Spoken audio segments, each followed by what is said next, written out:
Video number 2 of the Redemption of Kelvan. All right, if you are just joining me on this video and haven't seen part 1, there's a part 1. So go back and find it, and I'll put a link, I'm sure, somewhere. And if you're, if I splice these together and we're going straight through, hey, consider this a chance to get a cup of tea or something. All right, so we continue with part C of part 2. Mirrors of Shadow. This is a description box. Oh, yeah, and just so you know, I'm doing this because friends of mine that can't see, can't read for whatever purpose, for whatever reason, I'm trying to help them out. So help me by smashing like. That helps me a lot. I appreciate it. All right, so Mirrors of Shadow. This is another puzzle. This is the description box. You're going to tell your players, if you're the DM. A pedestal stands in each corner, sprouting a metal rod that supports a large black mirror. In the center of the room is a large cauldron with a bright flame burning within. On the wall to your right is a round door like the one you entered through. The room smells strongly of lamp oil. The door behind you slams shut, leaving you sealed in the room. Okay, that's the end of the description box. This is for you. This square room is 80 feet on a side and eventually fills with life-draining energy, encouraging haste, while putting a number of distractions and obstacles in the party's path. The door that they can see is a false door. In order to proceed, the characters must turn the mirrors to reflect the cauldron's light back upon itself. Cauldron. The flame within is magical and doesn't radiate heat. If dispelled, it reignites 1d4 rounds later. Once it has turned black, see mirror pedestals below. It fills the room with a deep purple life-draining light, which illuminates and unlocks the secret door, making it obvious to all in the room. Any creature that begins to turn illuminated by the purple life-draining light takes 11 or 2d10 necrotic damage and finds its speed halved. A creature succeeding on a DC 14 Constitution saving throw takes half damage and avoids the reduction in speed. False door. The false door looks identical to the one used to enter the room. It appears magically locked, just like the entrance was, but radiates no magic. Characters searching the door that also succeed on a DC 12 Wisdom Perception check find a hidden compartment containing a metal vial containing a potion of diminution. Mirror pedestals. Each mirror pedestal is dangerous to manipulate. See sidebar, but must be turned if the characters are to proceed. If all 4 mirrors are turned so that they reflect the firelight back to the cauldron, the light turns a deep purple, activating the life-draining light and illuminating and unlocking the secret door. The door requires a successful DC 25 intelligence investigation check to locate prior to being illuminated. The door is magically sealed as a 5th level spell until it is illuminated by the black flame. Black flame. Okay.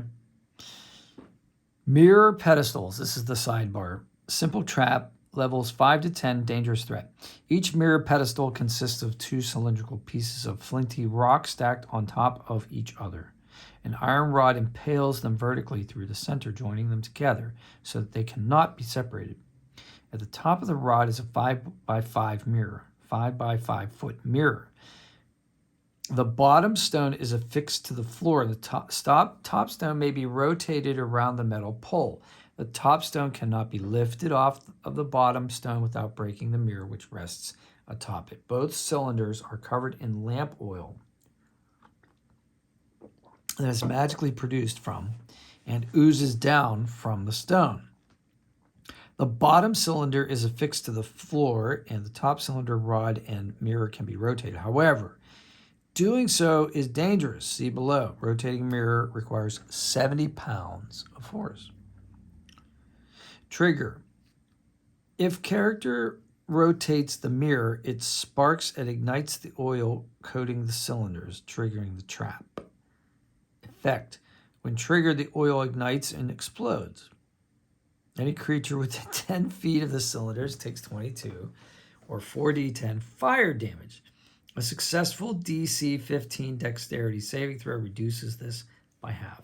In addition, any creature that manipulated the pedestal is covered in oil and catches fire, taking 3 1d6 fire damage at the start of their turn for 1d3 rounds or until the fire is extinguished with an action. Countermeasures. A DC 13 intelligence investigation check notes that the surfaces that grind against each other are studded with chips of metal. If characters begin to rotate a mirror, a creature within 10 feet that has a passive perception score of 15 or higher notices a tiny spark shoot from between the rock cylinders. If they stop, nothing happens. The trap can't be disabled, and the stones replenish the oil faster than can be removed. It is clear that trying to cut away the rock so that it doesn't grate would make the mirror list to one side, not line up correctly. However, a character can try to move the mirror very, very slowly and gently so as to try to avoid creating sparks. Doing so requires a successful DC 13 intelligence check and avoids triggering the trap, if successful. Adjusting this counter. Here are some suggestions for adjusting this counter according to your group. These are cumulative. Very weak, reduce the damage caused by the trap to 17, 3d10 fire damage. And the life-draining light to 7 or 2d6 necrotic damage if triggered. Weak, reduce the damage caused by the trap to 17, 3d10 fire damage if triggered. Strong, increase the damage caused by the trap to 28, 5d10 fire damage if triggered. Very strong, increase the damage caused by the trap to 28, 5d10 fire damage if triggered, and increase the DC to place the cylinders to 15. Increase the damage caused by the life-draining light to 14 or 4d6 necrotic damage. Once the characters enter the hallway beyond the secret door, the door seals behind them, and the characters are no longer affected by the life-draining light. They can proceed to Area D. Treasure. There is a potion of diminution in a metal vial hidden in the false door. Note that this may be useful in bypassing the door in Area D if none of the characters have the ability to cast spells. XP award for each mirror pedestal that the characters avoid detonating.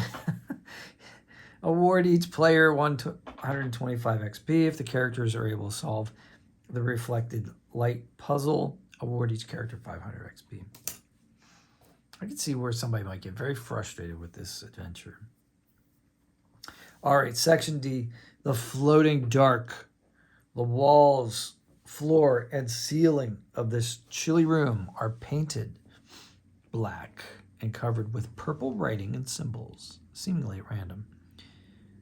There's a double door with a large handle on the wall opposite your entrance. Small holes, the diameter of a climbing rope, are equally spaced around the frame. The doors are engraved with pictures and scrolls. This room is filled with a dangerous chill that makes extended stay in the room difficult. To open the door, the characters must unravel the puzzle of the writing before freezing to death. Hidden keys only add to the distractions. Ceiling. The ceiling is 30 feet high in this room. Like the rest of the rooms, it is covered in writing. Chill. The room is very cold and getting colder by the moment. For every 5 rounds spent in the room, a creature must succeed on a DC 10 Constitution saving throw or gain a level of exhaustion. Creatures resistant to cold damage or those wearing cold weather gear make this saving throw with advantage. Door. The double doors are engraved with the image of 50 scrolls which have been painted the colors of precious metals. 10 each of copper, silver, electrum, gold, and platinum. The symbols on them look arcane, and it is likely they depict spell scrolls.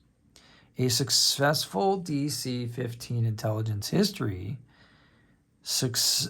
check suggests that they are intended to represent the Nether scrolls created by the elves, and from which the humans of ancient Netheril learned the secrets of arcane magic. From the scrolls, the Netherese learned how to craft mythalar, floating cities, and more. Anyone who tries to open the door or pick the lock triggers the floating dark trap. The door can't be forced open, even if destroyed. They reveal only solid stone. In order to open the door and the passage beyond, a character must expend an arcane spell slot into the door or place a potion, a scroll, or a charged magic item into one of the holes. Doing so causes the door to disappear, revealing a hallway. Potions and scrolls used in this manner are destroyed. Charged magic items used in this manner lose 1 charge. Hidden keys. Throughout the room are 3 hidden trapdoors that can be found with successful DC 15 wisdom perception checks. Under each is a 6-inch deep cache with a small false key. Using any of these false keys on the door triggers the cone of frost trap. Ugh. The writing on the walls are various arcane and ancient Netherese symbols, seemingly random and unconnected words. It is clear, without any checks, that much of it has something to do with arcane magic. Hidden amongst the random writings are 4 sentences written in ancient Netherese, each of which can be found with a successful DC 15 intelligence investigation check. If a character finds one, read them one of the following phrases in order. Do not repeat. The dark shares. The key is not hidden. The tool shall suffice. The art is the key. Okay, that was the dark shares. The key is not hidden. The tool shall suffice. The art is the key. All right, page 10. Sidebar, the floating dark. Simple trap, levels 5 to 10, deadly threat. Tampering with the door triggers a trap that potentially immobilizes and slowly kills the victim. Trigger. The trap is triggered when the door is opened or if the door is lockpicked. Effect. Anyone who triggers the trap is targeted by a net made of thin metal wire. Ranged weapon attack plus 10 to hit. Range 10 to 30 feet. 10/30 feet. Hit. The target is restrained. This net fires from one of the holes around the frame, coursing with electricity. Escaping the net requires a successful DC 15 strength athletics or dexterity acrobatics check.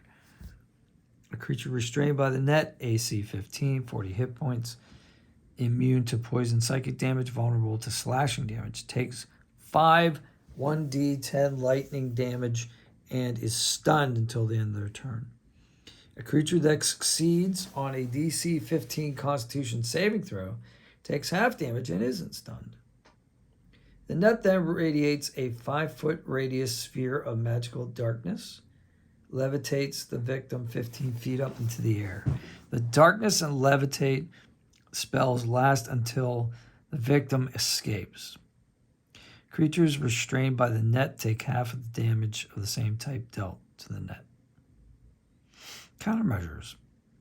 A character succeeding on a DC 15 Wisdom Perception check notes that there appears to be an annulus-like closure about 15 inches inside each hole around the door. There's no obvious way to open them. The trap can't be reached to disable it, but if all holes are blocked, the net attack is made with disadvantage. Cone of Frost. Simple trap, levels 5 to 10. Dangerous threat. Attempting to open the door with one of the false keys triggers a dangerous spray of frigid water that damages all near the door. Trigger. Trying to open the door with one of the false keys triggers the trap. Effect. When triggered, the trap emits a cone of frost. Any creature with a 40-foot cone of the door within the 40-foot cone from the door takes 22 or 4d10 cold damage. A creature that succeeds on a DC 15 dexterity saving throw takes half damage. Countermeasures. Character succeeding on a DC 15 wisdom perception check notes what appears to be an annulus-like closure about 12 inches inside each hole around the door with no obvious way to open them. The trap can't be reached to disable it, but stuffing something in all the holes gives the characters advantage on saving throws to avoid the cone of frost. Adjusting this encounter. Here are some suggestions for adjusting this encounter according to your group. These are cumulative. Very weak. Decrease net's attack bonus to +8. The chill force a saving throw through every 6 rounds. Weak. Decrease the net's attack bonus to +8. Decrease the cone of frost saving throw DC to 13. Strong. Increase the net's lightning damage to 11, 2d10 lightning damage. Very strong. Increase the net's lightning damage to 11, 2d10 lightning damage. Increase the cone of frost saving throw DC to 17. Decrease the DC to locate a false key to 13. XP award. If the characters detect and avoid the cone of frost trap, award each character 250 hit points. If the characters solve the floating dark puzzle to open the door, award each character 500 experience points. All right, Section E, Hall of Gears. Interlocking gears, coiled springs, and other gewgaws, Gewgaw, cover the walls in a dense mass of clockworks that spring to motion as you enter the room. Throughout the room, dozens of small handled drawers are inset into the largest cogs. 6 vaguely draconic contraptions, 3 to each side, flank the approach up to a gray metal pedestal with a large red lever protruding from it. Several keyholes can be seen on the pedestal. As you watch with a tick that matches the tick of the massive clockwork machine, the lever drops 1/3 of the way to the floor. So that's the description box. This is not the description box. As soon as the characters enter, the door slams shut behind them and disappears behind a mass of clockworks. As the clockwork machine ticks, the lever drops until after 3 rounds, it reaches the bottom and a door opens at the far end of the room. The DM should stress how the lever seems to bounce in time to the ticking clockworks and drops 1/3 of the way every 6 seconds. This room plays on the fear of what will happen if the characters fail to reset the lever, though each time they do so, it makes the situation worse. At the end of the first round, a clockwork wyvern, W-Y-V-E-R-N, which is a winged serpent, activates and moves to attack the nearest character. It attacks until the characters leave the room or it is destroyed. Clockworks. The floor, walls, and ceiling of the room is filled with pinching clockworks, springs, and flailing levers. At the beginning of each character's turn, they must succeed on a DC 12 dexterity saving throw or suffer 7 or 2d6 bludgeoning, piercing, or slashing damage. DM's choice. This affects all characters who are touching the floor, walls, or ceiling anywhere in the room. So unless you're levitating, you're out. Drawers. The various drawers open to reveal keys, knickknacks, switches, and other distractions. Have each character make an intelligence investigation check as they search to give the illusion that the drawer matters, but instead roll randomly on the nearby chart to see what they find. Roll 1d20 to determine what is found. Do not duplicate results, but rather re-roll if a duplicate result would appear. Contents of the gear drawers. This is a D20 table, so bear with me. D1. I mean, 1 on a D20. Contents of the gear drawers. Empty. 2. Very large key that doesn't fit any of the holes on the pedestal. 3. A very small key that doesn't fit any of the holes on the pedestal. So 2 was large, 3 was small. 4. A gold key worth 20 gold pieces that fits a gold keyhole to no effect on the pedestal. Oh, this is just wrong. 5. A silver key worth 10 GP that fits a silver keyhole on the pedestal, causes another random drawer to open. 6. A pewter key worth 5 gold pieces that fits a pewter keyhole on the pedestal and causes the lever to reset. 7. A large red handle that looks like it turns. If the character turns it, one active clockwork wyvern makes a bite attack against the nearest foe. 8. 3 switches, red, orange, and yellow. No matter what combination the characters might flip, the gears appear to accelerate their spinning, but it has no real effect on the levels or the wyverns. 9. A silver dagger fashioned to look like a wyvern's claw. 10. A magical blue light emanates from inside the drawer. It does nothing. 11. A small pouch filled with 2 PP, platinum pieces. 12. A small figurine of a clockwork wyvern. It is not magical and does not fit into anything in the room. 13. The back of the drawer is missing, and there is a 1-foot square chute dropping down out of sight behind the drawer. The chute goes down 5 feet before ending. If a character somehow gets inside the chute, it heats up after 1 round, doing 5 fire damage per round. The character still stays in it. 14. A dead fish rests on the bottom of the drawer. 15. An orange and yellow striped stocking cap with several cog-shaped patches sewn onto it. 16. A small red lever. Pulling the lever makes the drawer slam shut. The character must succeed a DC 10 dexterity saving throw or be restrained with their arm caught in the drawer until they succeed on a DC 10 strength check as an action to pry it free. 17. A rope with a knot at the end goes through the back of the wall of the drawer, the back wall of the drawer. If pulled, the rope feels as if there's a weight providing tension, but after a foot, it clicks into place and the rope will not move further. Doing so causes 1 active clockwork wyvern to make a claw attack as a reaction against the nearest foe. 18. A purple button with a symbol that looks like a stylized skull pushes the button, causes the character to take 10 3d6 necrotic damage. DC 10 Constitution to save for half damage. 19. 3 small red buttons labeled with 1, 2, and 3 dots. If all 3 are pushed, the character is healed.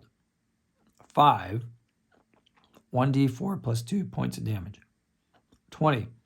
A small wax-sealed vial filled with a pearlescent blue fluid. Drinking it grants the characters a short rest. It loses its enchantment if removed from the room before a character drinks it. All right, that's the table. Now, lever. The lever drops a third of the way at the end of each round. It can be pushed back to the starting position as an action with a successful DC 5 strength check. The round following resetting the lever causes a second clockwork wyvern to animate and joins the initiative on the following round. A character can wedge the lever with a set of thieves' tools or other appropriate tool or item and a successful DC 10 dexterity check. At the end of each round, that lever is wedged into position. Roll a d20. On a roll of 11 or higher, the item wedged in the lever is dislodged, and the lever is immediately drops a third of the way down. While not obvious to the characters, the only way to prevent more wyverns from activating is to let the lever fully descend to the floor after 3 rounds, at which point a door opens in the wall opposite from that which the characters entered. This is the only way out of the room. A maximum of 4 clockwork wyverns can be animated in this manner. If the door next to the next hall is activated, a large cog rolls aside, permitting egress. The clockwork wyverns don't follow the characters into the hallway. They continue to attack anyone in the room. They deactivate if anyone enters the room carrying the gloom blade from Area F.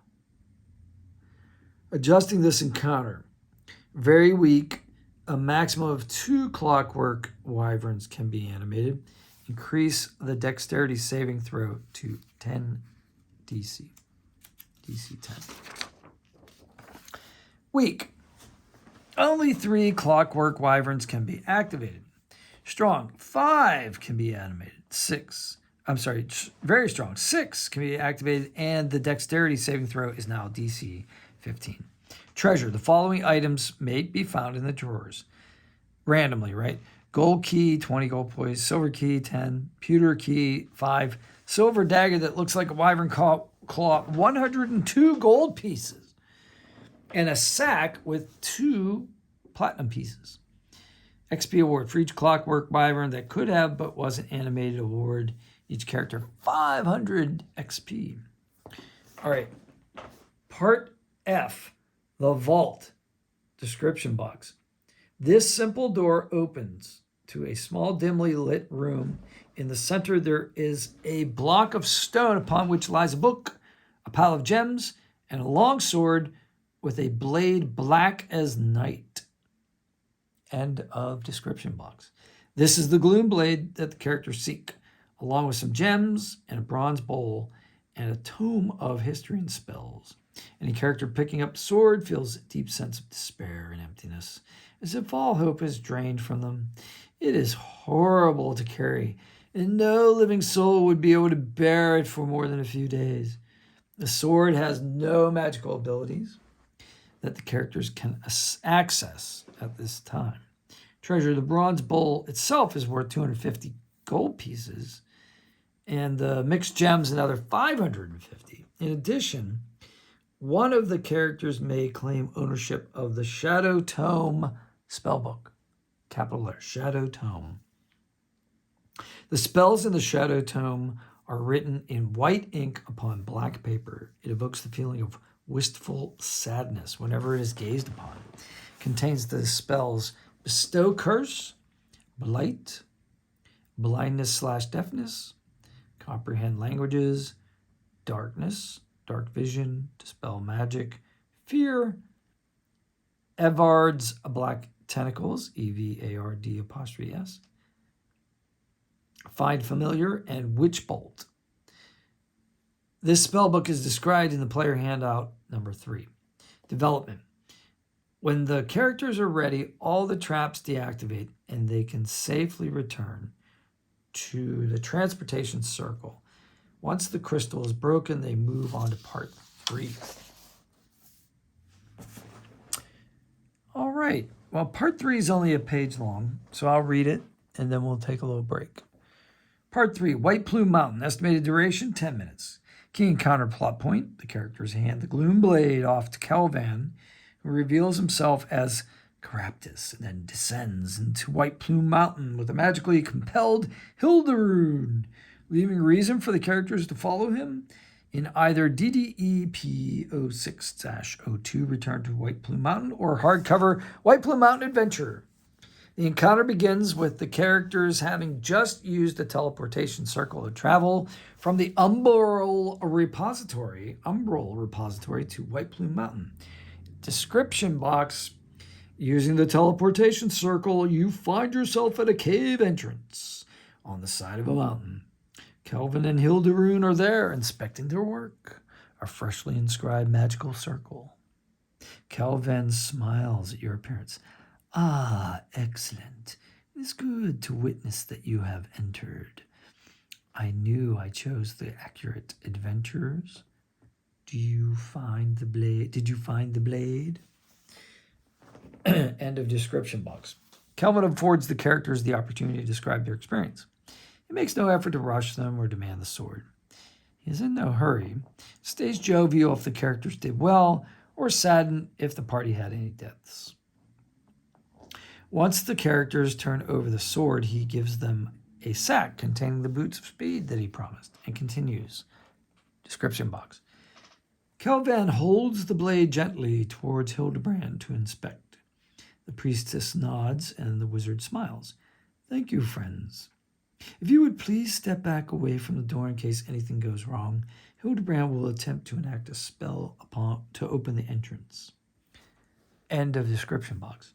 Kelvan directs the characters to move back toward the teleportation circle 80 feet down the corridor from where he and Hilderoon are. They will not begin until they are certain the characters are far back enough to be safe, in quotation marks, to be safe. Description box. Kelvan begins to cast a spell, and upon completing his incantation, Hilderoon's face goes blank. Mwah! I can always rely on adventurers. He reaches forward and pushes the door open. Come, slave. Once I sacrifice you with this fell blade, my return to my full powers, Caraptus, will be complete. Kelvan and the magically compelled Hilderoon walk into the White Plume Mountain, the door sealing behind them. End of description box. The spell Kelvan has cast is Force Cage, which he used to block the tunnel for an hour and prevent easy following. Finding out who Caraptus and going after him is the focus of either DDEP 06-02, Return to White Plume Mountain, or hardcover White Plume Mountain Adventure. Encourage those players who want to pursue him to find the vengeance they seek in those adventures. Treasure. For their efforts, Kelvan Caraptus awards the characters a pair of boots of speed. XP award for recovering the Gloom Blade and returning it to Kelvan. Award each character 1,000 XP. The end. That's page 13. Now there's a whole bunch of maps and there's some tables here that describe the rewards and such. And I will do those in a supplemental video. If this were helpful for you, please smash like. And if you want to see more of these, or hear more of these, I should say, let me know. This isn't the easiest thing to do. It's a little bit time consuming, but I think it'll help my friends who have problems with their vision, and it may help some other people. So if encouraged, I may continue to do this, but if there's nobody watching, I'll probably do something else. So hope you guys have a great day, and I will see you on the next one. Stay tuned for the rewards.